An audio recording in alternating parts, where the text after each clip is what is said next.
Hello everyone. I just wanted to make this video real quick as kind of an interlude between podcast episodes. I've been kind of dealing with a few different things, whether it be health issues or just busy with work and working on my new novel as well. So it's been a little difficult to set up interviews or really think about subject material that I want to talk to for 30 minutes or an hour. So I thought what might be interesting instead is just kind of making a video going over my top 10 favorite quotes from various authors and books. They've really stuck with me throughout the years, and I thought it'd be cool to just kind of read them here and maybe talk a little bit about them as well. So I hope you find that interesting. The first one is from a book called The Tsar of Love and Techno by Anthony Marra. The portrait artist must acknowledge human complexity with each brushstroke. The eyes, nose, and mouth that compose a sitter's face, just like the suffering and joy that compose his soul, are similar to those of 10 million others, yet still singular to him. This acknowledgement is where art begins. It may also be where mercy begins. If criminals drew the faces of their victims before perpetrating their crimes, and judges drew the faces of the guilty before sentencing them, then there would be no faces left for the executioners to draw. Anthony Marra's prose is just so beautiful, and it's what really makes me love his novels so much. I just find him to be such a brilliant author, and even though he's only written 3 books so far, every time he comes out with something new, I'm there day one, and quotes like that are the reason why. In that novel, it's a collection of about 6 short stories that kind of interweave together with each other, and all of them are incredible, and there are plenty more amazing quotes like that. The second one is from Anna Karenina by Leo Tolstoy. Happy families are all alike. Every unhappy family is unhappy in its own way. Now, there's a lot of opening lines for novels that have become famous, but I think that this one's my all-time favorite, not only for how it sets up this novel, but just how true it is and how such a simple sentence like that just kind of hits differently depending on what someone's experience in history is with their own family and kind of what their philosophy of the world is. For me, someone who's very close with their family and who also has a very strong relationship with God and kind of understands the spiritual side of that, I think that marriage and bringing things together and kind of holding to an established order and pattern of how love and happiness unfold in the world, it makes sense to me, a quote like that all happy families are alike, because they have a sense of understanding and a sense of love and a sense of duty that I think we're all called to, and I think that they recognize that. Whereas when we put our own happiness first, and when we go our own way, it can kind of fracture off and divide into a million different routes, and I think that's what leads to so much unhappiness in the world. So that's kind of how I take that.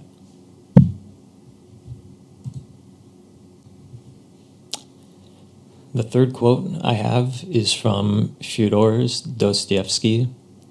Pardon my pronunciation if I got that wrong. From his book, Notes from the Underground.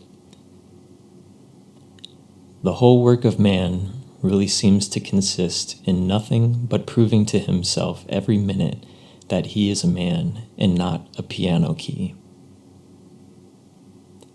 This is another one of my favorite novels. Dostoevsky is such a brilliant writer, both from just a pure literary perspective, but also from a religious and psychological perspective too. He has brilliant insights into the inner worlds of both the tormented and the psychologically sane as well.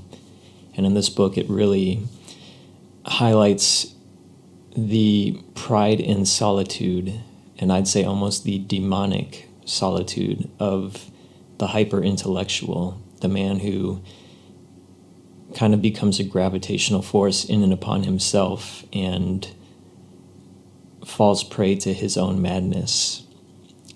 And this quote really reminds me of better to reign in hell than to serve in heaven. And I think that we're seeing so much of that nowadays with people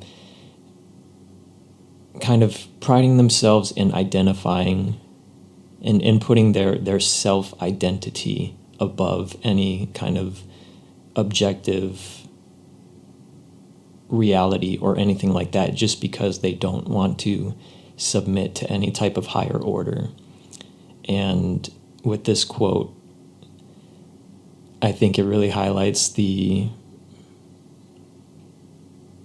and it's great because it's complex. It gets complicated because it highlights freedom to a certain extent. It says we don't want to be pawns or puppets, which is true.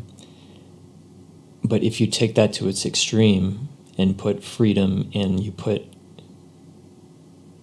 kind of self-worship above all sense of obedience and submission, then you become much like the main character of this story, and you end up imprisoning yourself in kind of an ironic turn of events. So that's how I took this quote.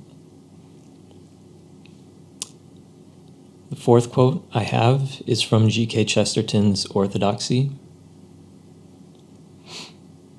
and it is, "Because children have abounding vitality, because they are spirit fierce and free, therefore they want things repeated and unchanged. They always say, 'Do it again,' and the grown-up person does it again until he's nearly dead. For grown-up people are not strong enough to exult in monotony.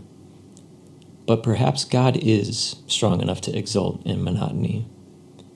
It is possible that God says every morning, 'Do it again,' to the sun, and every evening, 'Do it again,' to the moon. It may not be automatic necessity that makes all daisies alike.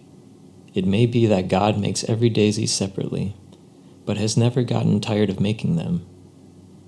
It may be that he has the eternal appetite of infancy, for we have sinned and grown old, and our Father is younger than we." To me, that is such a beautiful quote and so profound that I really don't want to put in my own words and thoughts on it. I think it's just something beautiful to reflect upon and interpret on your own.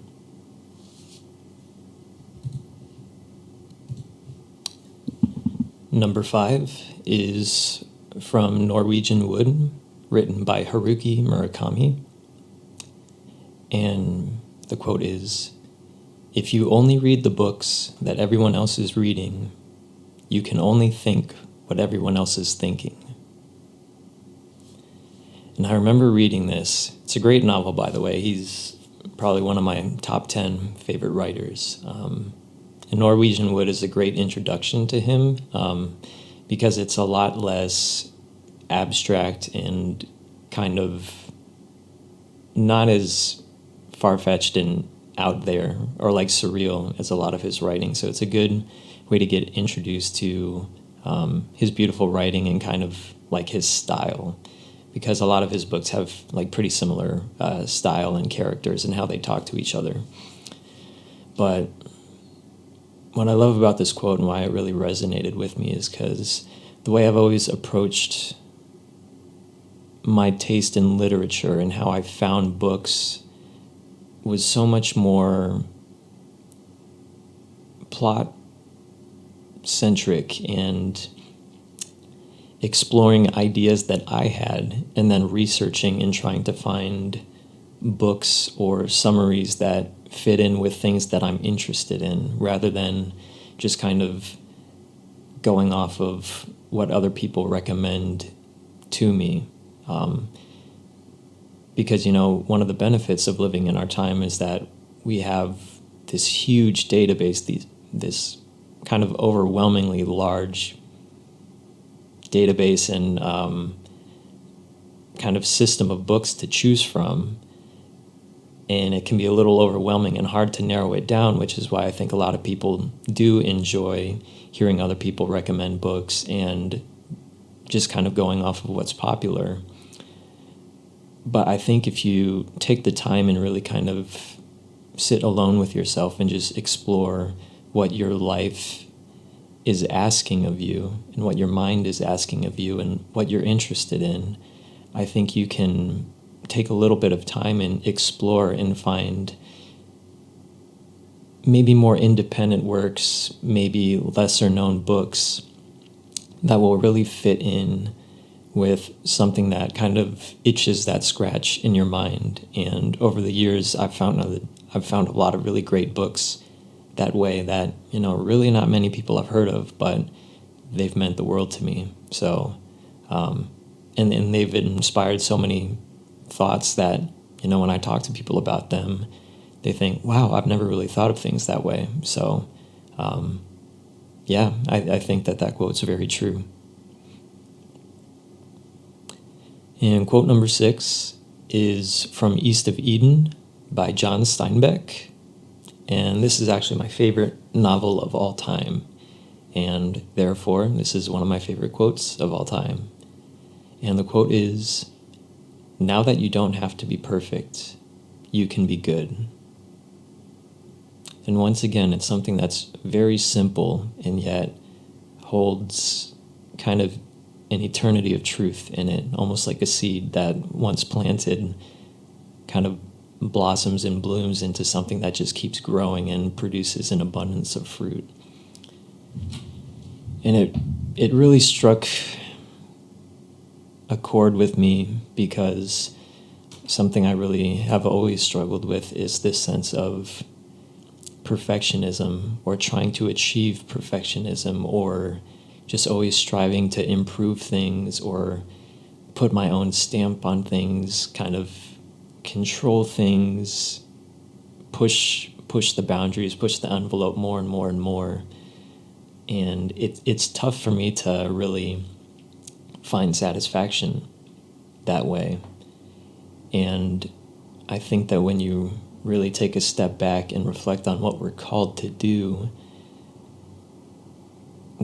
we're called to serve and to work hard, for sure, but to be of service and to be of use, and not to be perfect, but to be loving. And so that's what I take from it, that, don't be perfect, but by saying you don't have to be perfect, you can be good, you can be loving, you can be human. I think that's what I think of more than anything, We're human, we're not perfect, we're going to make mistakes, we don't know everything. And if you can acknowledge that, then you can allow for humility to enter in. And most importantly, you can allow for God to enter in and to help guide you. Quote number 7 is from The Great Divorce, written by C.S. Lewis. "There is something in natural affection which will lead it on to eternal love more easily than natural appetite could be led on. But there is also something in it which makes it easier to stop at the natural level and mistake it for the heavenly. Brass is mistaken for gold more easily than clay is, and if it finally refuses conversion, its corruption will be worse than the corruption of what ye call the lower passions. It is a stronger angel, and therefore, when it falls, a fiercer devil. And this quote really reminds me of, well, kind of the world we're living in right now. It makes me think of this recent trend of people saying I'm spiritual but not religious. And then when you kind of pry a little bit, say, well, what do you mean by spiritual? And, like, oh, well, I find nature spiritual and the beauty of a sunset spiritual and all these kind of natural things, which, undoubtedly are beautiful. But spiritual, I don't know if I would call them spiritual in that way. They seem natural. I think that's where the confusion comes in, because I think that spirituality, in the sense of the religious sense, is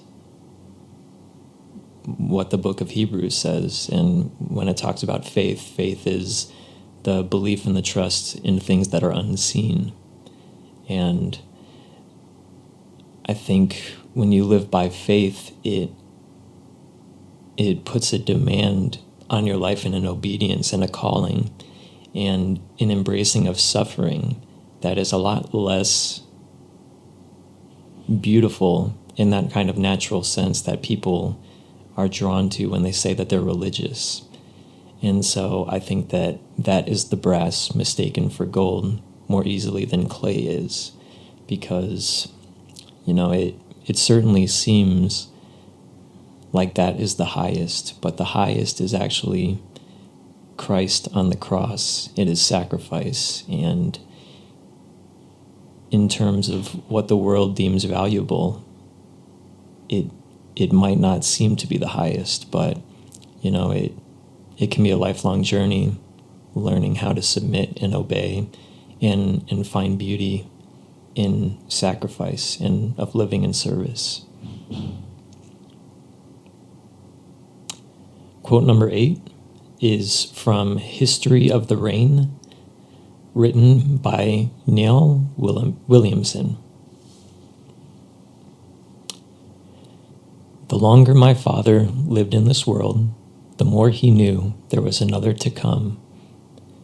It was not that he thought this world beyond saving, although in darkness I suppose there was some of that, but rather that he imagined there must be a finer one, where God corrected mistakes and men and women lived in the second draft of creation and did not know despair.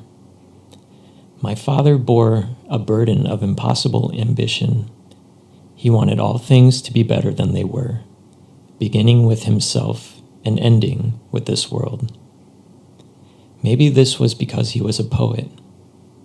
Maybe all poets are doomed to disappointment. Maybe it comes from too much dazzlement. I don't know yet.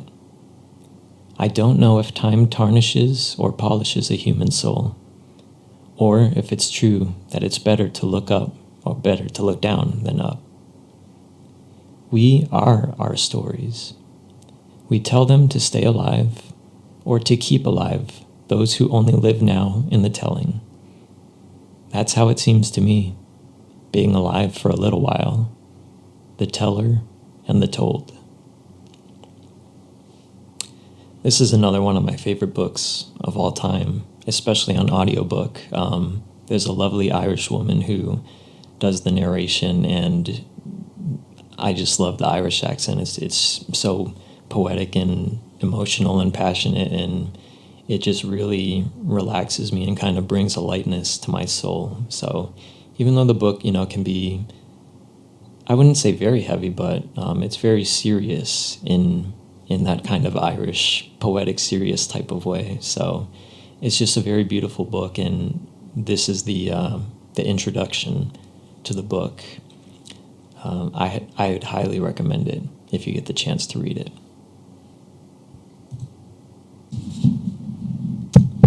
All right, quote number 9 is from a book called And There Was Light by Jacques Lusseyran. One small piece of advice. In a spot like this, don't go too far afield for help. Either it's right near you, in your heart, or it's nowhere. It is not a question of character. It is a question of reality. If you try to be strong, you will be weak. If you try to understand, you will go crazy. No, reality is not your character, which, for its part, is only a byproduct. I can't define it, a collection of elements. Reality is here and now. It is the life you are living in the moment. Don't be afraid to lose your soul there, for God is in it. Now, this book, in many ways, saved my life.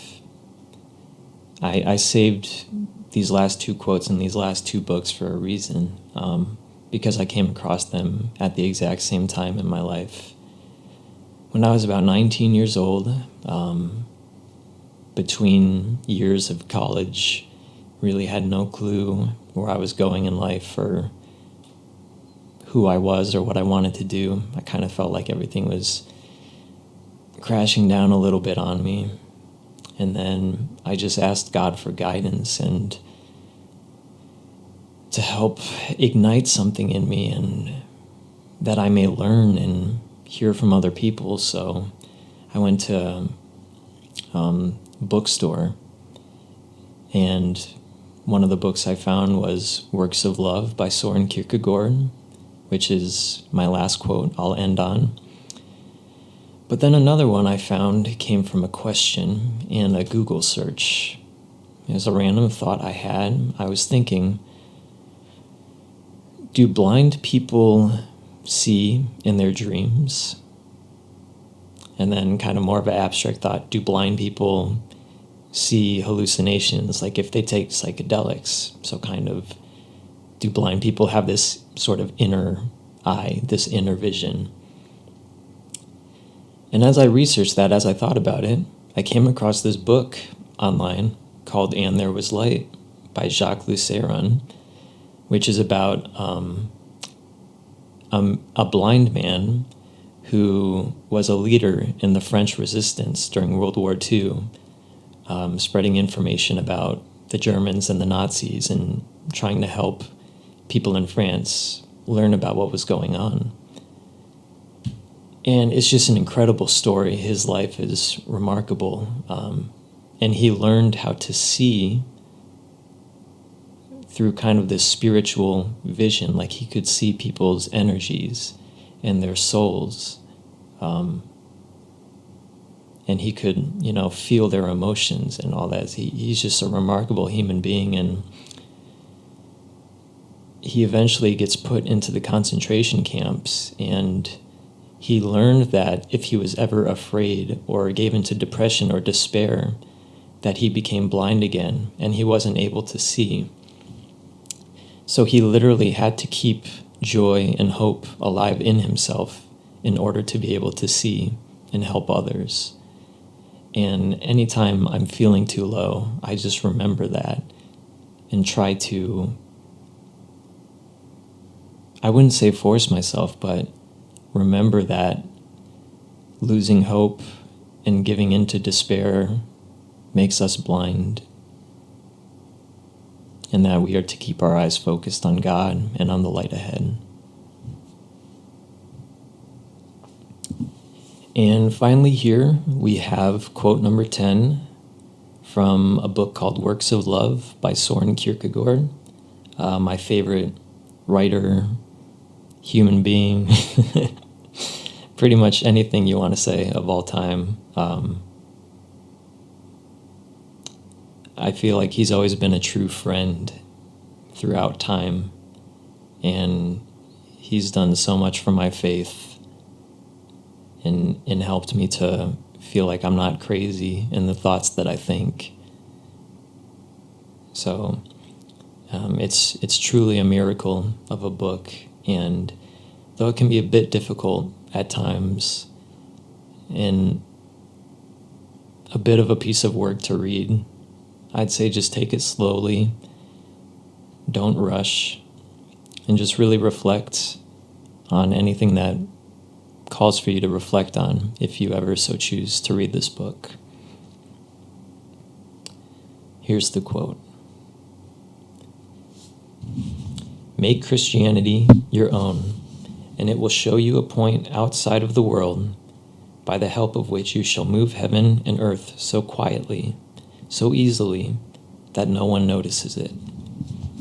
This is the miracle of Christianity, more wonderful than changing water into wine, the miracle, without any shifting of thrones, without a hand stirring, of quietly making every man, in a divine sense, a king, so easily, so deftly, so miraculously, that the world, in a certain sense, does not need to find out about it. In the external world, the king should and ought to be the only one who rules according to his conscience. But to obey for the sake of conscience, this shall be permitted to everyone. Yes, no one can prevent this. And there within, far within, where Christianity lives in the relationship of conscience, there everything is changed. The world makes a great noise merely to bring about a little change, sets heaven and earth in motion for nothing, like the mountain which gives birth to a mouse. Christianity makes the transformation of infinity in all stillness as if it were nothing. It is still in a way which nothing worldly can be, still as only inwardness or the dead can be. What else is Christianity but inwardness? Thus, it is that Christianity transforms every relationship between man and man into a relationship of conscience, and thereby also into a relationship of love. This is what we want to consider now, that Christianly understood. And what that quote is getting into and what the whole book is about is the difference between the worldly and the strictly biological or flesh interpretation of love and the Christian interpretation of love. Because if your worldview, if your paradigm is set on that our life is only 70 years and that's all we are, and then we pass away, it makes more sense that way to live strictly for your own means and kind of to get while the getting's good. But if you think of yourself as infinite and as one child out of many children of God who are all equal in his eyes in the terms of equally valuable to be loved, then your life becomes one of duty and one where it isn't popular opinion that shapes what you are. It is the call and the witness of God that shapes what you are. So your judgment is not determined by worldly standards anymore. It's determined by the calling that God has for you. And your worthiness is knowing that He's always watching and He will approve when you do things with your life that are valuable that no one else will see, that they may even hate you for. The small things that nobody notices makes heaven cheer. And I think that that's the miracle that so many people have forgotten now. Many people throughout the years have lived lives that nobody ever saw, and yet they still knew that they were valuable because God was there with them. So I think if we can all remember that, it would bring much more peace to our lives. And I hope that all of these quotes brought more peace to your life and have inspired you to potentially want to check out any of these books. And if you do so, I hope they mean as much to you as they have to me. So have a great rest of your day, and bless you.